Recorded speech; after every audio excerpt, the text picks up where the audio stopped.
Well, it is Thursday, so that means it's time for our weekly tech report. On deck this week, cryptography goes mainstream. It appears the CIA is in bed with AT&T, and it's back. The underground illegal trading website known as the Silk Road was put on a 4-week hiatus after the FBI shut it down. But despite law enforcement's best efforts to stop the illegal gun and drug trade, the site is back up and running again. But we begin with AT&T. An article published today by the New York Times reports that the CIA is paying the telecommunications giant more than $10 million a year to assist with overseas counterterrorism investigations. Essentially, AT&T was handing over treasure troves of phone records to the CIA on a voluntary basis. No subpoenas, no court records, your data up for sale. Earlier, I spoke with founder of LavaBit, Ladar Levinson. He closed his encryption service down after the FBI forced him to hand over the key, which provides unabated access to all of his clients' emails and information. He says that he isn't really all that surprised that the CIA and AT&T are in cahoots. No, it doesn't surprise me at all. The FBI makes it a point of recruiting commercial companies like LavaBit, like AT&T, into a program that they're calling InfraGuard that allows commercial companies to collaborate with law enforcement on legitimate investigations. The fact that some of these investigations have basically gone over the line doesn't surprise me in the least, given my experience. And one of the points that I found very interesting about this case is that the CIA is paying AT&T $10 million a year is what we're hearing in some figures. However, they didn't only refuse to pay you, they charged you. They fined you $5,000 a day. So what do you think of that? I think the issue was pretty clear. I was going to have them pay me $2,000 to cover the cost of putting in the equipment and the development time to actually create the logic necessary to log out the information they wanted, right? Well, the fact that they turned me down, to me, was a pretty clear indication that what they really wanted was more than just the meta information. And if they accepted my solution, they wouldn't get that. What they really wanted were those SSL keys, because that gave them blanket access to the entire system and all of the information coming in and out of the network.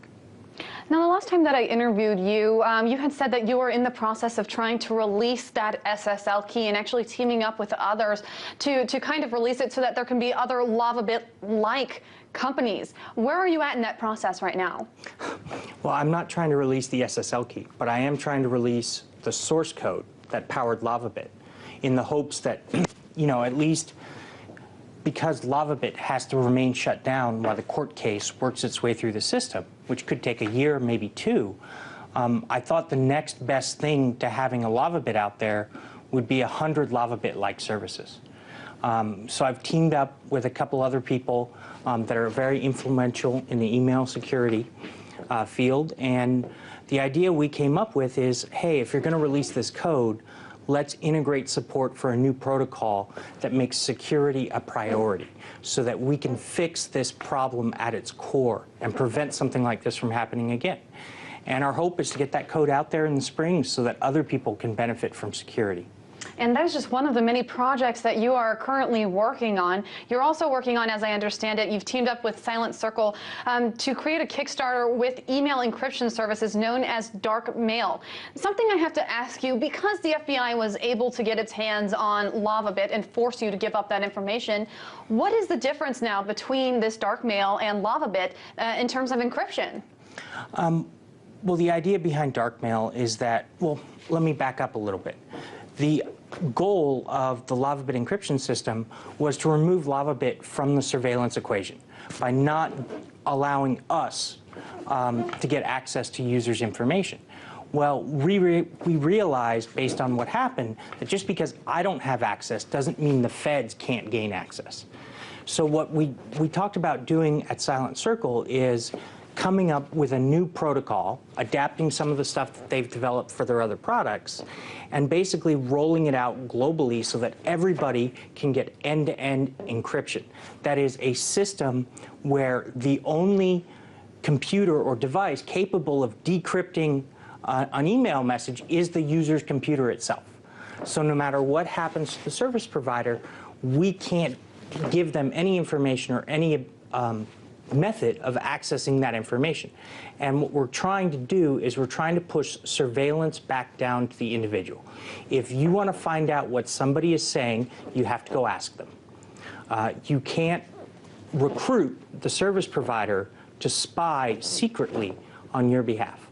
So transparency all the way down to the person so that they can know exactly what is happening with their very private information. How do you defend yourself if you don't know what's going on? That is a very good question. Now, something that's really interesting in the wake of all these Edward Snowden revelations is the fact that in many ways, cryptography, encryption services is becoming mainstream.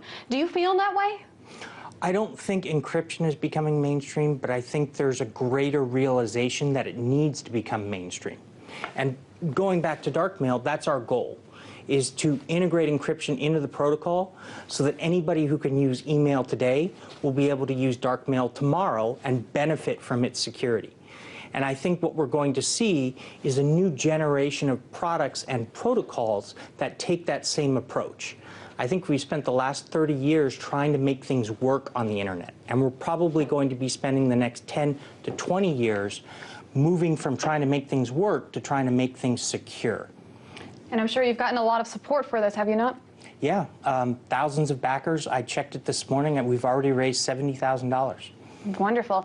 Well, let's switch topics one more time. Meanwhile, this underground internet site known as the Silk Road was discovered by the FBI recently. It was shut down for about 4 weeks, but then right as it shut down, this message popped up and was sent out to everyone. And what it says, it was sent out by Dread Pirate Roberts, and what it says is, we are proud to announce, though, that our new security measures include emergency strategies to ensure that in the event of Silk Road's demise once more, no member will lose their coins. We have learned hard lessons from the unfortunate events of recent weeks, and the man hours that have gone into this new release are phenomenal. So it is back up and running. Now, interestingly, the website, which is notorious for selling illegal goods like drugs and guns, apparently also funds charities. In this very uplifting letter, it says, we have already committed a large percentage of revenues to good causes, charities, and organizations who support our cause or have similar interests.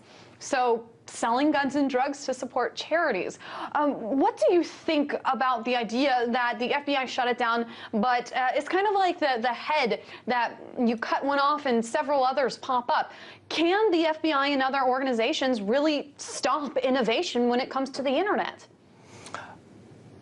It's more important than innovation. It goes back to the question of freedom. And that's the idea behind Silk Road, is that they wanted to create a marketplace where there were no rules. There was no government to come in and say what you could and couldn't do.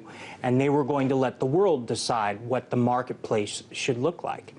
And while I can't necessarily advocate selling, harmful drugs and weapons, secretly through this site, I can appreciate the necessity of freedom and the ability to make decisions that others would disagree with. And that's exactly what Silk Road embodies. And I think if we look at history, we see that societies, no matter what a government does, will always tend towards wanting to be free. Wanting to be free to make their own choices, whether they're right or wrong. Ladar Levinson, owner and operator of LavaBit LLC, thank you so much for joining me. Thank you for having me, Megan.